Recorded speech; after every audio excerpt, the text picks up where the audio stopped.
విజయవాడ కనకదుర్గ అమ్మవారి దర్శనానికి రాజధాని రైతులు కూలీలు కాలినడకన బయలుదేరారు. తుళ్లూరు నుండి పొంగుళ్లు నెత్తిన పెట్టుకుని దర్శనానికి బయలుదేరారు. ఎన్డీఏ ప్రభుత్వం రావడంతో అమరావతి నిర్మాణం సాకారం అవుతుందని, దీంతో మొక్కులను చెల్లించుకుంటున్నామని తెలిపారు. ఈ కార్యక్రమానికి రాజధాని 29 గ్రామాల నుంచి రైతులు పాల్గొన్నారు. 2020 జనవరి 10న గత ప్రభుత్వ హయాంలో అమరావతి ఏకైక రాజధానిగా నిలవాలని మొక్కుకునేందుకు వస్తే రైతులపై అప్పటి జగన్ సర్కార్ లాఠీ చార్జ్ చేయించిందని గుర్తు చేసుకున్నారు.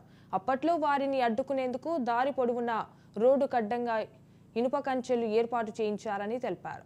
రాయపూడి పెట్రోల్ బంక్ వద్ద అప్పటి జిల్లా ఎస్పీ విజయరావు భారీగా పోలీసులతో మోహరించి స్వయంగా లాఠీలతో రైతులపై విరుచుకుపడ్డారు. దీంతో గాయాలు అయి రక్తం కారుతున్న రైతులు వెనక్కి తగ్గలేదు. మళ్లీ ఇన్నాళ్ల తర్వాత కూటమి అధికారంలోకి రావడంతో రైతులు తమ మొక్కులు చెల్లించుకుంటున్నారు.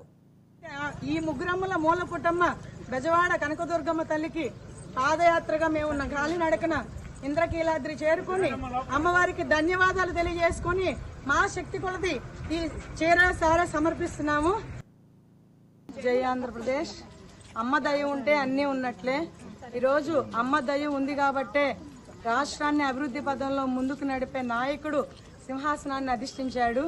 ఈ రాష్ట్రాన్ని 3 రాజధానులు ఒక అనాలోచిత నిర్ణయం తీసుకున్న ముఖ్యమంత్రి గారు మమ్మల్ని ఏం పట్టించుకోకుండా నడి రోడ్డును నిలబెట్టినప్పుడు అమ్మకు చెప్పుకుందాం మా బాధనని వెళ్తుంటే ఇదే రోడ్డును మా మీద అన్యాయంగా లాఠీ చార్జ్